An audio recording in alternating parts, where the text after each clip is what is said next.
ആ ഇല്ല, സാറിങ്ങെത്തിയില്ല. എന്നാ ഞാനും അറിഞ്ഞത്. ഉമ്മച്ചൻ റിസൈൻ ചെയ്തു ഇവിടെ പിള്ളേരാരോ പറഞ്ഞു കേട്ടായിരുന്നു. ആ ശരി, സാർ ഇന്നിവിടെ ഉണ്ട്. നാളെ തിരുവനന്തപുരത്തിന് പോവൂ. ആ ഓ. സേവിച്ചൻ വന്നിട്ടുണ്ട്. ഈശോയെ, എവിടെ? മുറിയില്ല. ഫ്രിഡ്ജിൽ നിന്ന് തണുത്ത വെള്ളവും ഗ്ലാസും കൊണ്ട് ചെറുക്കം പോന്നത് കണ്ടാ ഞാൻ നോക്കിയത്. എന്തോ പുകിലും കൊണ്ടാ, ഇച്ചിരി കടുപ്പത്തിലാ.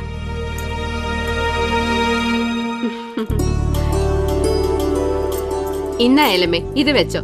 ഇവളുടെ കല്യാണം കൂടാൻ സാറുണ്ടെങ്കിൽ ഞങ്ങൾ രണ്ടാളും കൂടി അങ്ങ് എത്തിയേക്കാം. ഇല്ലേ, എന്നെ പ്രതീക്ഷിച്ചാ മതി. ഓ.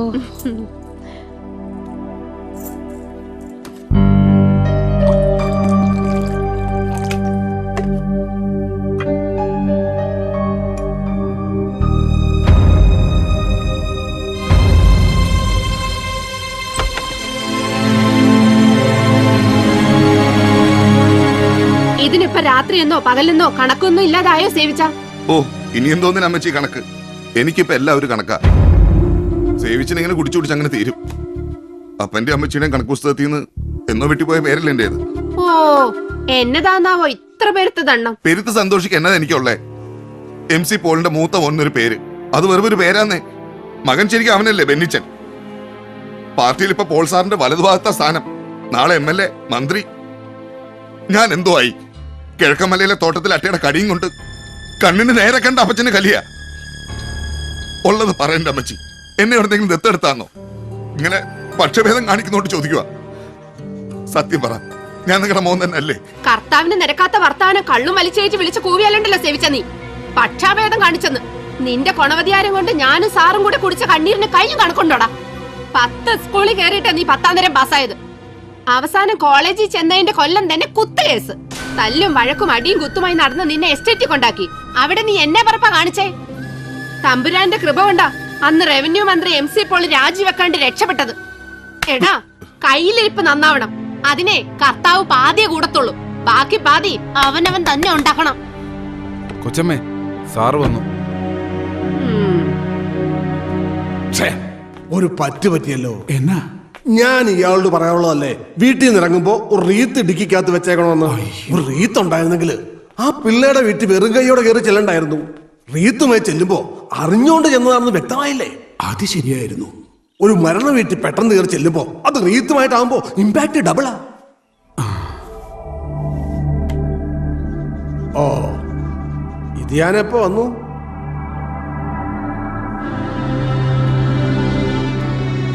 അതെ, ഭരണം കയ്യിലില്ലാത്ത സമയം. പാർട്ടിക്കകത്തെ ഇഷ്യൂസ് വേറെയും. ഇതിനിടയിൽ നീ ഉണ്ടാക്കുന്ന അട്രോസിറ്റീസ് കൂടെ മാനേജ് ചെയ്യാൻ എനിക്ക് പാടാം. അതുകൊണ്ട് ഇവിടെ വല്ല അത്യാവശ്യവും എന്ന് വെച്ചാ ഇവളോ ഞാനോ അങ്ങ് മേലോട്ട് എടുത്തൊന്നോ മറ്റോ അറിഞ്ഞാലേ നീ കോട്ടയം ജില്ലയിലേക്ക് വരേണ്ട കാര്യമുള്ളൂ. കടുത്തുരുത്തി MLA ഉമ്മച്ചന്റെ രാജി ആവശ്യപ്പെട്ടു. അവിടെ നടക്കാൻ പോണ ബൈ ഇലക്ഷനിൽ ബെന്നിച്ചനെ നിർത്താനാണ് എന്റെ പ്ലാൻ. അതൊന്ന് കഴിയുന്നവരെ നിന്റെ ഉപദ്രവം ഉണ്ടാവരുത്.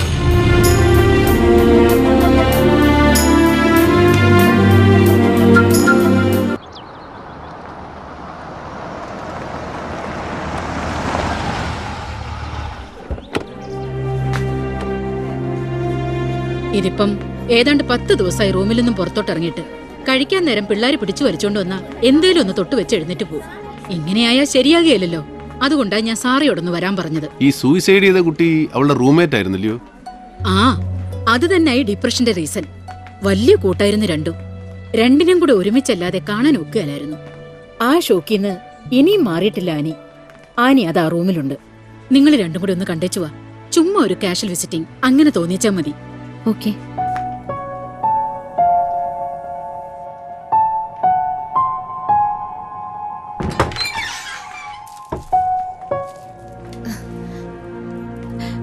ഇത് എന്നാ കോലവാടി? ഓ, നല്ല സുഖമില്ലായിരുന്നു. ഇതെന്നെ രണ്ടാളും കൂടെ നിന്നെ ഒന്ന് കാണാൻ. ചുമ്മാ കാണാനല്ല, നീ ഇവിടെ കുറച്ചു ദിവസമായിട്ട് നിരാഹാരവ്രതവും മുറിയടച്ച് കുത്തിരിപ്പൊക്കെയാണെന്ന് നിന്റെ വാർഡനമ്മച്ചി പറഞ്ഞു. അതിന്റെ നിജസ്ഥിതി ഒന്ന് അറിയാൻ വന്നതാ. എന്നതാ ഉദ്ദേശം? ക്ലോസ് ഫ്രണ്ട് ഹോസ്റ്റൽ ബിൽഡിങ്ങിന്റെ ടെറസിൽ നിന്ന് ചാടി മരിച്ച കഥയൊക്കെ അറിയാം.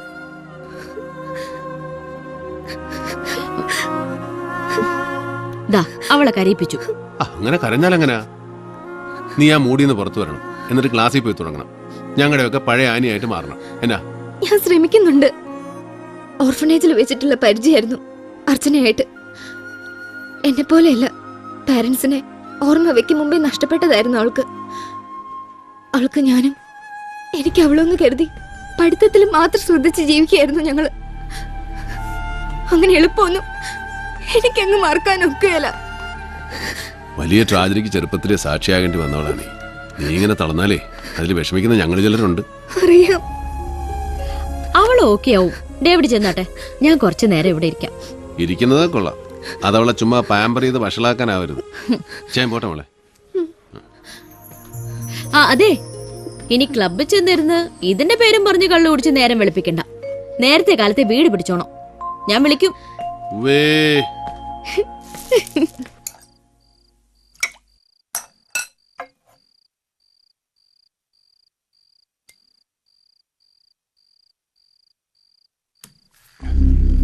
ബെന്നി, നിന്റെ പേര് അനൗൺസ് ചെയ്യുമ്പോ സ്പ്രെഡ് ചെയ്യാൻ സാധ്യതയുണ്ട് ഒരു scandal. Kottayam medical college student ഒരു പെങ്കൊച്ച് സൂയിസൈഡ് ചെയ്തത്, അതിനോട് നിന്റെ പേര് കണക്റ്റഡ് ആയിട്ട്. മനസ്സിലായല്ലോ? അത് അച്ഛൻ പുച്ഛൻ പറഞ്ഞു തുടങ്ങിയപ്പോ മാതച്ചായനെ ഞാൻ നേരിട്ട് വിളിച്ചു പറഞ്ഞ ഒരു ന്യൂസ് കില്ലിംഗ് നടത്തിയത്. ഇലക്ഷൻ ആവുമ്പോ അതൊരു വെപ്പണായി മറുപക്ഷം എടുത്ത് ഉപയോഗിക്കാൻ ഇടകൊടുക്കരുത്. മറുപക്ഷം എന്ന് വെച്ചാ ഇപ്പൊ ഉമ്മച്ചനും കൂടാ. അതെ, ഞാനൊരു പ്രസ് മീറ്റ് വിളിക്കുന്നതിനെ കുറിച്ച് ആലോചിക്കുന്നുണ്ട്. മീഡിയയുടെ മുന്നിൽ ഒരു open challenge. I am sure ഒരു പ്രൂഫും ഒരുത്തനും കൊണ്ടുവരാൻ കഴിയില്ല. I am confident. എന്നതാന്ന് വെച്ചാ വർഗീസുമായിട്ട് ആലോചിച്ച് ചെയ്യും. വൈകണ്ട. എന്താ വർഗീസേ?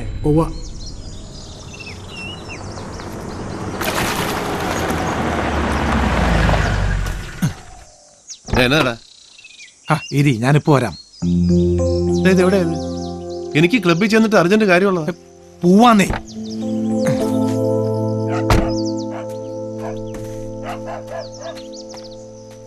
പെങ്ങളെ, ബൈജു എന്തിയേ? ആ കാലത്തെ പോയായിരുന്നു. കാലത്താ? അവന്റെ പരോള് തീരുന്ന നാളല്ലയോ? ആ എനിക്കറിയാൻ മേല. പോയി.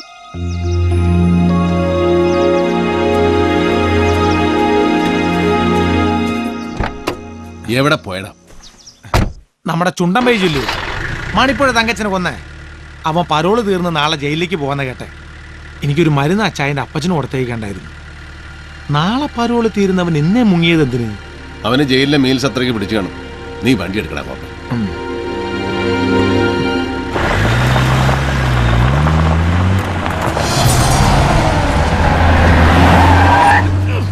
ആരുടെ തന്തയ്ക്ക് വായുവിളി വാങ്ങിച്ചിട്ട് വേണം പരനാറി? ഗ്ലാസ് പൊക്കി വെച്ച് ചീത്ത വിളിച്ചിട്ട് ആര് കേൾക്കാനടാ? അവന്റെ വണ്ടിയാ, MC പോളിന്റെ മകൻ ബെന്നിയുടെ. ഇച്ചിരി മുറ്റുകൂടലാ ചെറുക്കിന്. കോട്ടയം മെഡിക്കൽ കോളേജിലെ ഒരു പൂർവ്വ വിദ്യാർത്ഥി എന്നുള്ള നിലയിൽ മാത്രമല്ല, ഒരു രാഷ്ട്രീയ പ്രവർത്തകൻ എന്നുള്ള നിലയിലും കോളേജുമായി ബന്ധപ്പെട്ട പല കാര്യങ്ങളിലും ഞാൻ ബന്ധപ്പെടാറുണ്ട്. അതല്ലെങ്കിൽ കോളേജ് അധികൃതർ എന്നെ ക്ഷണിക്കാറുണ്ട്. ഇപ്പം അവരുടെ ക്ഷണം സ്വീകരിച്ച് അവിടെ ചെല്ലുമ്പോഴൊക്കെ ആൺ പെൺ ഭേദമില്ലാതെ അവിടുത്തെ വിദ്യാർത്ഥികളുമായി എനിക്ക് ഇടപെടേണ്ടി വന്നിട്ടുണ്ട്. നിങ്ങൾ ഈ പറയുന്ന എന്താ അർച്ചന? അർച്ചന ശങ്കർ എന്ന പെൺകുട്ടിയെയും ഞാൻ അവിടെ വെച്ച് കണ്ടു കാണും. അനവധി പെൺകുട്ടികളിൽ ഒരാൾ. അതിനും അപ്പുറത്തേക്കുള്ള പരിചയം?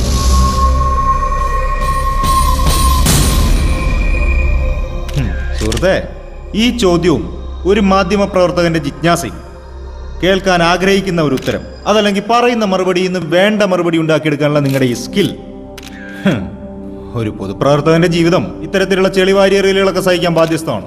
പക്ഷേ മരിച്ചുപോയ ഒരു പാവം പെൺകുട്ടിയെ കുഴിമാടത്തിൽ നിന്ന് പുറത്തെടുത്ത് അപമാനിക്കുന്നതിനെ അത് ഉപകരിക്കത്തുള്ളൂ. And I repeat, I don't know that girl personally.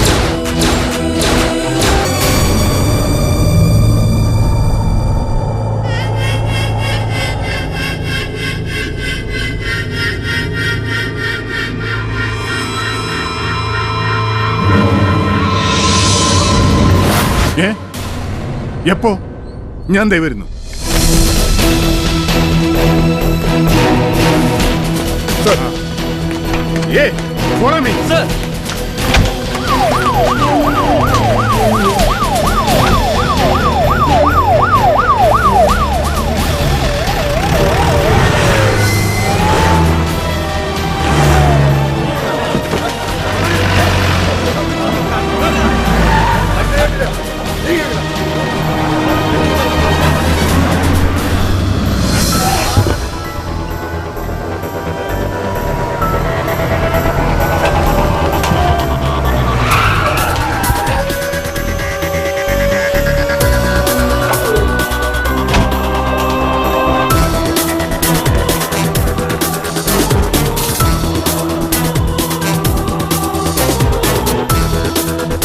ആ വാർത്തയുടെ വിശദാംശങ്ങളിലേക്ക് പോകും മുമ്പ് വളരെ സുപ്രധാനമായ ഒരു വാർത്തയിലേക്ക് വളരെ വേഗം നീങ്ങുന്നു. അതിന്റെ നിജസ്ഥിതിയിലേക്ക് നീങ്ങുകയാണ്. കോട്ടയത്ത് നിന്നും ഇപ്പോൾ ഞങ്ങളുടെ പ്രതിനിധി ഷിബു ചെറിയാൻ നമ്മോടൊപ്പമുണ്ട്. ഹലോ ഹലോ ശരത്, കേൾക്കുന്നില്ല? ഹലോ ഷിബു, കേൾക്കാമോ? കേൾക്കാൻ പറ്റുന്നുണ്ട്, പറഞ്ഞോളൂ. മലങ്കര കോൺഗ്രസിന്റെ അധ്യക്ഷൻ MC പോളിന്റെ മകനും മലങ്കര യുവജന ഫെഡറേഷന്റെ സംസ്ഥാന പ്രസിഡന്റുമായ ഡോക്ടർ ബെന്നി പോളിന് അപകടം സംഭവിച്ചിരിക്കുന്നു. എന്താണ് ഈ വാർത്തയുടെ വിശദാംശങ്ങൾ? ശരത്, ആദ്യം അടിസ്ഥാനരഹിതമെന്ന് തോന്നിക്കുകയും പിന്നീട് സത്യമാണെന്നറിയുകയും ചെയ്ത ഒരു വാർത്തയാണിത്. ഡോക്ടർ ബെന്നി പോൾ കൊല്ലപ്പെട്ടിരിക്കുന്നു. ദാരുണമായ ഈ വാർത്ത അറിഞ്ഞ് സംസ്ഥാനത്തിന്റെ വിവിധ ഭാഗങ്ങളിൽ നിന്ന് നിരവധി രാഷ്ട്രീയ പ്രമുഖർ ഇപ്പോൾ ആശുപത്രി പരിസരത്തേക്ക് എത്തിക്കൊണ്ടിരിക്കുകയാണ്. ശരത്, ഇവിടെ എന്നോടൊപ്പം കോട്ടയം SP രാജഗോപാൽ ഉണ്ട്. കൂടുതൽ വിവരങ്ങൾ ശ്രീ രാജഗോപാൽ പറയുന്നതായിരിക്കും. കുമരകത്തുള്ള ഡോക്ടർ ബെന്നി പോളിന്റെ ഗസ്റ്റ് ഹൗസിലെ കിടപ്പുമുറിയിലാണ് മൃതദേഹം കുത്തേറ്റ നിലയിൽ കണ്ടെത്തിയത്. ആ അതിഥി മന്ദിരത്തിലെ വാവച്ചൻ എന്ന വാച്ച്മാൻ ദാരുണമായ ഈ കാഴ്ച കണ്ടാവണം ബോധരഹിതനായ നിലയിലാണ്. അയാളെ ഈ മെഡിക്കൽ കോളേജിലെ തീവ്രപരിചരണ വിഭാഗത്തിൽ പ്രവേശിപ്പിച്ചിരിക്കുകയാണ്. അയാൾക്ക് ബോധം തിരിച്ചു കിട്ടിയാൽ മാത്രമേ കൂടുതൽ എന്തെങ്കിലും വിവരങ്ങൾ അറിയാൻ കഴിയൂ. ആരാ ഈ ചെറുക്കനെ താങ്ങിയത്? ഇവൻ വണ്ടിയും പറപ്പിച്ചിട്ട് പോകുന്നത് ഞാനും സുഖം രാവിലെ കണ്ടതാ. ചേട്ടാ, അതിന്റെ ഇടയില് കഷ്ടം. ഈ ചെറുക്കനിലായിരുന്നു പോൾ സാറിന്റെ പ്രതീക്ഷ മുഴുവൻ. അണ്ടർ ട്രെയിനിങ്ങിലായിരുന്നു പയ്യൻ. കുഞ്ഞച്ചോ, ഓ, ഒന്ന് പോണല്ലോ പാലായിക്ക്. പോ. എന്നാ ഓരോന്ന് പറ. മരിപ്പിന് പോകുമ്പോ അങ്ങനെ ഉണ്ട്. PPI. ഓ, ശ്രീ MC പോളിന്റെ പുത്രനാണ്.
അപ്പുറത്തോട്ടെങ്ങാനും പിടിച്ചോണ്ട് പോവർഗീസേ.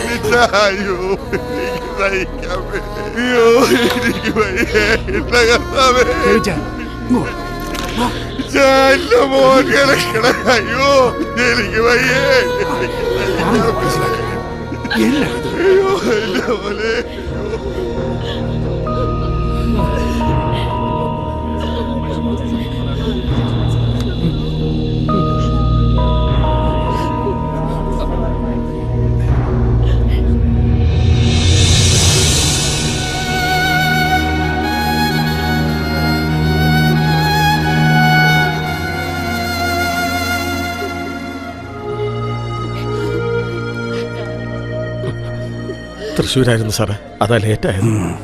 ഇരിക്ക.